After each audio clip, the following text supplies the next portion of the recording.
un peu la chronologie de mes études, du boulot, etc. Et puis en fait j'ai fait donc, je me comprends sur cette feuille, j'ai fait donc un certain ordre chronologique pour préparer donc ce que j'allais te dire. Et c'est là que je me suis rendu compte qu'effectivement il y avait quand même pas mal de choses. Donc je ne sais pas du tout combien de temps cette vidéo va durer. Je pense pas qu'elle dure 1 heure, c'est sûr, mais elle pourrait très bien durer 1 heure. Je vais essayer de raccourcir quand même. Donc voilà, aujourd'hui on va parler de mon parcours scolaire qui a rien d'extraordinaire, bien qu'il y ait eu un élément décisif et qui n'est pas commun, Et puis ensuite, c'est surtout au niveau professionnel qu'il y a eu beaucoup des changements parce que j'ai que 28 ans, donc voilà, j'ai pas connu 36 000 boulots, mais je commence un petit peu à avoir quelques expériences. Donc voilà, on va pouvoir commencer de suite. Alors on va commencer avec le parcours scolaire, donc logique. Au niveau de mon parcours scolaire, donc j'ai été scolarisée dans un collège classique, vraiment classique. Et voilà, au niveau de mes résultats, j'ai jamais été une bonne élève et je n'ai jamais été une élève ni un cancre, ni mauvaise élève. J'étais un peu limite, j'étais toujours limite au niveau de ma moyenne, j'étais toujours sur 11 et demi, c'était ma moyenne générale. Et voilà, donc ni mauvaise ni bonne, enfin voilà, j'étais très motivée, j'étais très volontaire. Mais voilà, pour que je comprenne, il fallait m'expliquer un peu plus, enfin il fallait prendre plus de temps. Et bon, mais on sait très bien que dans les classes, au vu du nombre d'élèves, c'est pas vraiment possible. Donc voilà, ça a été comme ça. Ensuite, je suis partie donc au lycée, dans un lycée général. Donc je suis partie en seconde générale et je suis partie dans mon lycée de secteur. Donc il faut savoir que c'était pas du tout le lycée dans lequel je voulais atterrir, très honnêtement, parce que j'avais des copains, copines qui partaient dans le lycée où je souhaitais aller. Et puis moi, mon lycée de secteur, forcément c'était pas du tout celui-là, et c'était comme ça en fait, on partait directement dans notre lycée de secteur. Je sais pas du tout comment ça se passe aujourd'hui, mais en tout cas c'était comme ça. Il y a aussi une petite chose que je vais préciser, c'est que durant mes années collège, j'ai toujours été attirée par tout ce qui est la beauté, l'esthétique, etc. Et à ce moment-là, j'avais voulu donc être esthéticienne. Et je vais dire plutôt mon géniteur maintenant, parce que quand je dis mon père, ça n'a pas trop de sens, mais mon géniteur du coup s'y est opposé en disant non, c'est hors de question, tu vas à la fac, tu fais des études et c'est tout quoi. Donc bon, voilà, c'était un petit peu ça. Donc je suis partie en seconde générale et ça s'est mal passé. Ça s'est très mal passé dans un sens où je me sentais pas bien du tout. J'avais vraiment un gros mal-être. Et même physiquement, je commençais... Enfin, en fait, tu vois, l'adolescence, il y a beaucoup de choses qui se passent dans notre tête et c'était très très compliqué. Donc, j'ai eu un gros malaise et j'ai commencé à tomber malade puisqu'en fait, j'ai progressivement arrêté de m'alimenter. Et ce qui fait que je suis tombée malade en fait complètement. Donc, j'ai dû être suivie dans un centre spécialisé parce que je ne mangeais plus et que je perdais du poids. Enfin, je crois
j'avais des super bonnes notes. Donc voilà, je crois que j'étais passée d'un mois à l'autre, soit d'un trimestre à l'autre, ou soit d'un mois à l'autre je crois que j'avais 11,5 de moyenne, un truc comme ça, à 13,5, 13,8, je sais plus, un truc comme ça.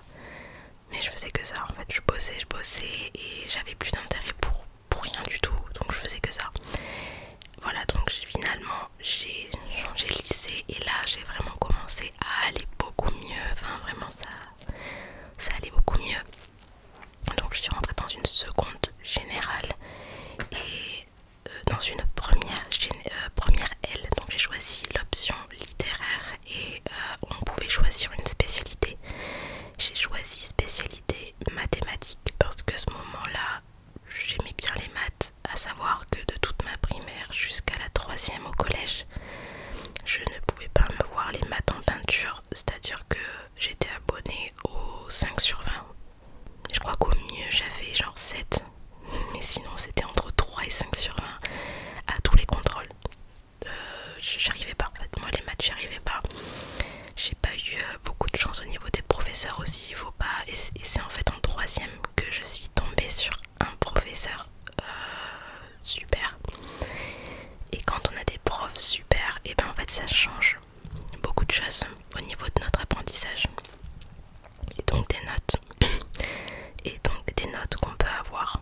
Voilà, donc j'ai pris une option spécialité mathématiques plus une option portugais. Ce qui était possible en fait, donc j'avais deux options, j'avais une spécialité maths et option portugais. Donc voilà, cette première année de littéraire s'est très bien passée, enfin voilà, je me suis très bien intégrée et j'étais hyper heureuse d'être dans ce lycée. Donc voilà, ensuite je suis partie en terminale L, donc dans le même lycée, et cette fois-ci j'ai enlevé l'option mathématiques puisqu'en fait ça commençait à me gonfler. Ça commençait à me... Enfin voilà, ça me demandait plus de travail avec les autres matières. Et j'ai remplacé l'aspect maths par l'option portugais. Donc j'ai pris SP portugais, ce qui était beaucoup plus avantageux pour moi. Et en toute honnêteté, étant bilingue, c'était très facile. J'avais pas besoin de bosser les contrats, j'avais pas besoin de faire plein de choses. Donc la facilité. J'ai eu mon bac, donc j'ai eu mon bac en 2012, donc j'ai eu mention. Avec mention, ça s'est très bien passé. En fait, les notes que j'avais eues à mon bac de français en première m'ont beaucoup aidé pour le bac en terminale. Et voilà, donc en fait, juste avec ma note en philo, j'avais eu mon bac directement. Donc ça s'est très bien passé et je suis partie donc à la fac puisque je n'avais pas de métier en tête en particulier. Je savais qu'une chose, c'est que je me débrouillais bien en langue, donc en anglais et en espagnol et en portugais. Donc je me suis dit on va partir en LEA, anglais portugais. Donc t'as anglais espagnol, anglais japonais, anglais t'as plein de trucs. Et moi j'ai pris anglais portugais.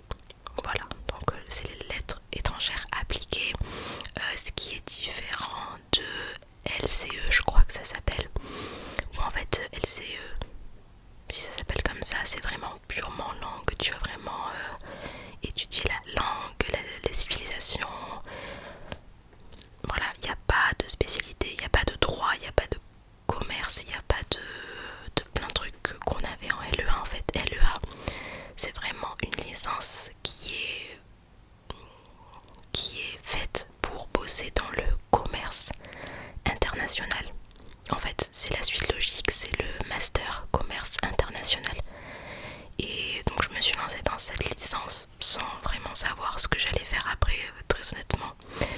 Et voilà, donc c'est ce que j'ai fait, ça s'est très bien passé. Et en fait, en parallèle de mes études, j'avais trouvé un petit boulot, donc j'étais caissière en fait dans un hypermarché. Et voilà, donc pendant 3 ans, j'ai bossé tous mes week-ends.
je voulais pas du tout le faire et je ne savais pas quoi faire d'autre. Donc j'ai bossé, j'ai arrêté le petit boulot que je faisais tous les week-ends parce que c'était un contrat de 12 heures et que il fallait vraiment que je travaille à temps plein pour le coup. Donc j'ai bossé dans la boîte dans laquelle mon frère bossait et c'était un boulot de préparatrice de commandes pharmaceutiques. Donc en fait c'est du travail à la chaîne clairement. Mon frère m'avait prévenu, il m'avait dit franchement c'est pas ton boulot là que tu fais où t'es assise la journée et tout, c'est pas ça. Tu vas voir que c'est vraiment très difficile, que c'est très physique, que tu piétines toute la journée, que tu fais des kilomètres tous les jours. Et il faut savoir que les horaires de ce boulot c'était j'embauchais à midi jusqu'à 13h30 et je rembauchais 15h30, 15h45 jusqu'à 21h15 tous les soirs.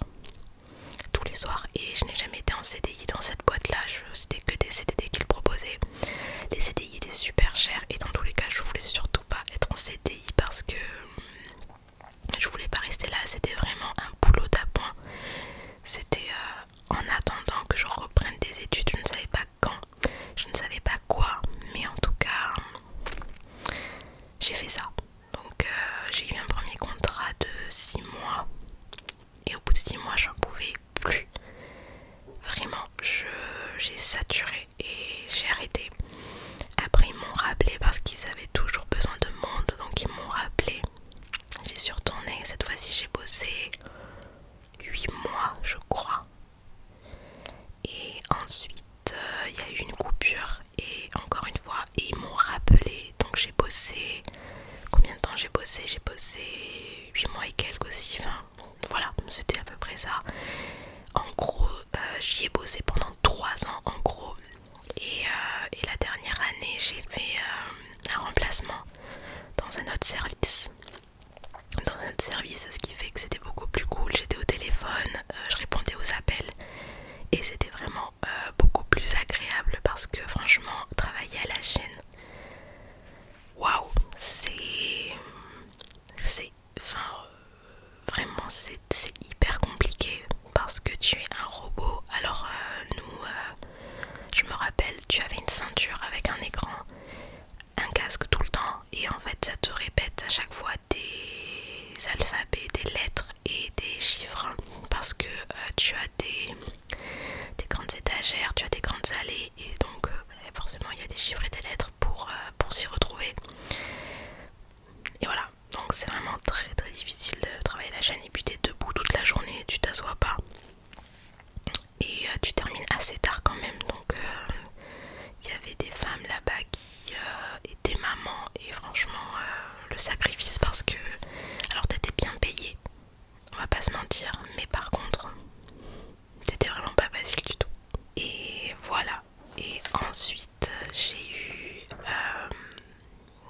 donc j'ai accouché de mon premier enfant en 2019 et à ce moment là il me restait j'avais encore des droits à Pôle emploi mais il me restait plus beaucoup de temps et là je me suis dit il faut vraiment que je fasse quelque chose parce qu'en fait pour t'expliquer la licence que j'ai c'est une licence générale, même si ouais ça reste du général en fait. J'ai pas été formée à un métier en particulier, c'est pas du tout une licence professionnelle donc j'avais pas d'expérience à part un stage de 2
sans week-end. Donc voilà, je voulais vraiment quelque chose comme ça, un travail en semaine. Et quand mon fils avait 4 mois, je me suis lancée dans une formation de secrétaire médicale. Je suis quelqu'un de curieux, j'aime apprendre en fait, j'aime bien ça. Et je me suis dit, bah allez, on va faire secrétaire médical, c'est parti pour une formation. Donc j'ai fait une formation avec le CNED à distance. Donc j'ai reçu mes cours chez moi, les cahiers, etc. Et j'ai suivi les cours comme ça sur mon ordi. Et mon petit c'était un bébé quoi. Donc les moments pour bosser, c'était pas... Il fallait bien s'organiser. Je suis allée passer donc l'examen au bout d'1 an. Il fallait quand même passer un examen écrit. Il n'y avait pas d'oral, mais il y avait un examen écrit. C'était une journée entière d'examen. Mais ça passe vraiment hyper vite. J'ai eu les résultats 2 mois après. Et donc je l'ai eu, j'ai obtenu ma certification de secrétaire médical. Et si tu veux, pour valider cette certification, il fallait, c'est obligatoire, un stage de 8 semaines dans une entreprise donc médicale, dans une boîte voilà comme ça, ou médico-sociale. J'ai été prise par le CHU et donc j'ai été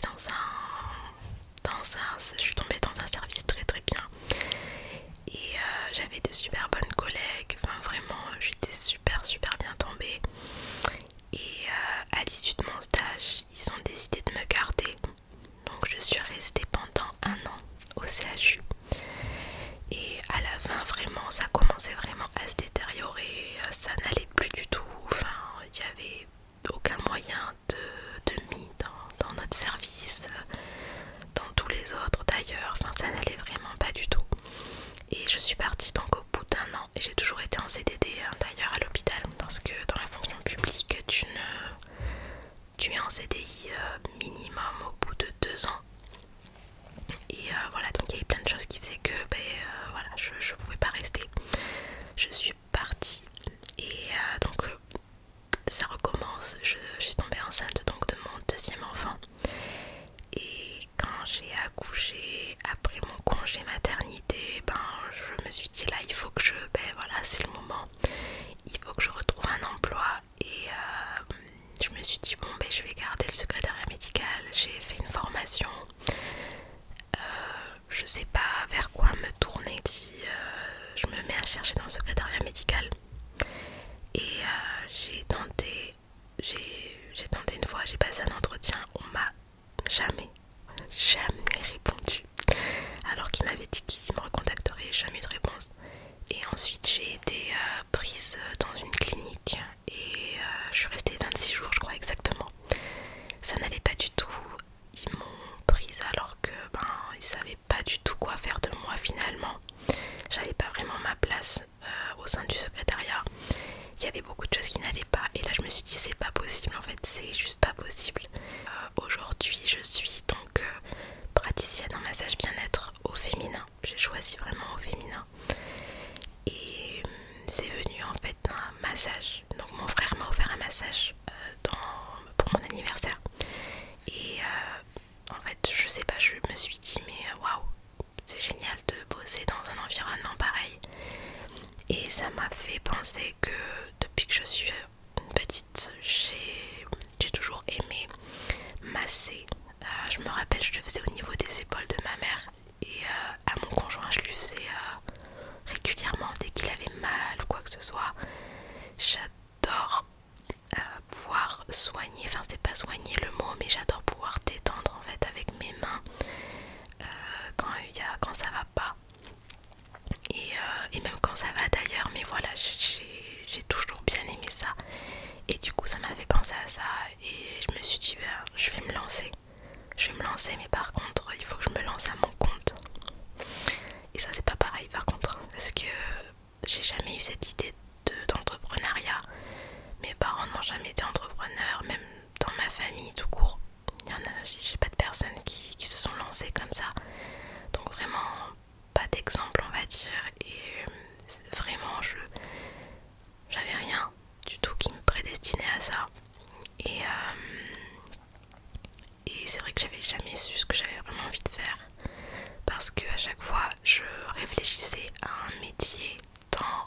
salariat, c'est-à-dire un métier pour bosser pour quelqu'un. Et forcément j'arrivais pas à trouver, je trouvais jamais, j'avais jamais l'idée. En fait j'arrive, enfin, ça a été vraiment compliqué pendant quelques années. On me demandait mais tu veux faire quoi, tu sais pas ce que tu veux faire, tu sais toujours pas ce que tu veux faire. Et moi je disais ben non en fait je ne sais pas. Et puis vraiment plus le temps passait, plus ça me mettait de la pression, au plus je me bloquais, au plus je comprenais pas pourquoi dans ma tête ça venait pas, etc. etc. Enfin tu vois c'était vraiment un cercle vicieux. Et c'était pas évident parce que tu vois tu prends enfin les années passent, tu vois les gens autour de toi qui ont des métiers, etc. Et puis toi t'es là, tu sais toujours pas et tu te dis mais qu'est-ce qui cloche avec moi, je suis vraiment bizarre. Mais non, c'est normal en fait, tout le monde n'a pas de passion. Et je trouve qu'on le voit beaucoup, j'ai des passions, j'ai ci, j'ai ça, mais il y a plein de gens qui n'ont pas de passion, il y a plein de gens qui n'ont pas de... comment dire, ouais, de métier comme ça, qui veulent faire absolument, tu vois, c'est... voilà, ça arrive et c'est pas grave, tout va bien. Donc, et tôt ou tard, on trouve quelque chose. Et je savais qu'au fond de moi, j'avais cette petite envie comme ça de me lancer d'avoir ma propre entreprise, c'est-à-dire de bosser pour moi-même, vraiment d'entreprendre et de compter que sur moi. Voilà. J'avais ça, tu vois, quelque part, je le sentais, je l'avais déjà dit, je m'étais dit, mais franchement, moi, ça me dérangerait pas du tout. Dans quoi, je ne savais pas, mais voilà, donc c'est ce fameux massage qui m'a déclenché cette idée. Et je me suis dit, mais c'est carrément ça qu'il me faut, il faut carrément que je bosse pour moi-même. Et ça, franchement, j'adore. Donc j'ai adoré créer mon petit coin, j'ai adoré créer le salon de massage. Enfin voilà, mon conjoint m'a aidé, enfin vraiment, je suis hyper heureuse d'avoir créé ça. Et voilà, donc aujourd'hui j'ai passé des formations. Et aujourd'hui voilà, je suis praticienne en massage bien-être et j'adore. Voilà, j'adore, j'ai toujours plein d'idées, j'ai envie de créer plein de choses. Et justement c'est un peu trop parce que je veux toujours, j'ai toujours envie de créer des choses. Au lieu de me calmer, de dire attends, c'est bon, reste sur ce que tu es en train de faire, c'est déjà très bien.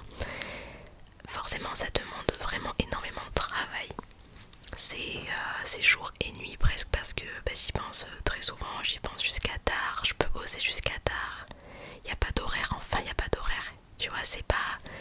Tu pars le matin au travail, tu rentres et c'est terminé. T'as fait ton boulot la journée, c'est fini. Là, non, c'est toujours tu comptes que sur toi-même. Donc si tu ne fais rien, et bien personne ne le fera à ta place. Donc ça t'oblige à bosser plus.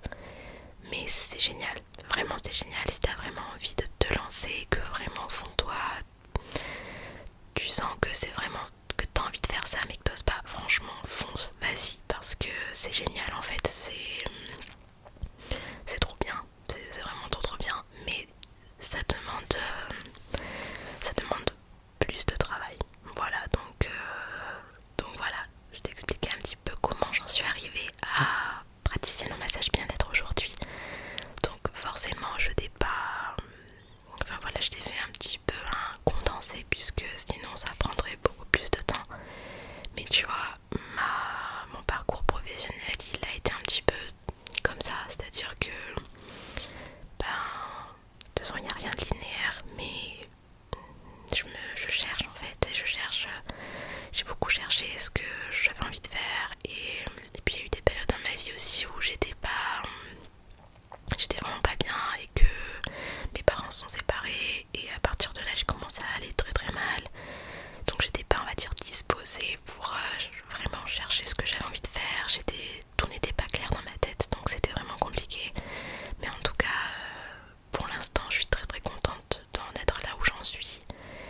Et voilà, et j'espère vraiment que ça se passera bien pour le reste pour le reste du temps, que ça ira. Et voilà, donc ouais, mon parcours professionnel, là, j'ai connu quelques expériences. Et surtout, avec ces expériences-là, je me suis rendu compte que j'avais toujours fourni le meilleur de moi-même, j'avais toujours mené à bien mes missions. Mes employeurs avaient toujours été contents de moi, et je sais qu'à partir du moment où j'avais envie d'apprendre, j'apprenais absolument tout. C'est-à-dire que j'arrivais vraiment à les choses et à apprendre vite, surtout parce que j'avais envie. Et là, la dernière expérience que j'ai eue à la clinique, je me suis dit mais en fait tu vois, regarde là, tu apprends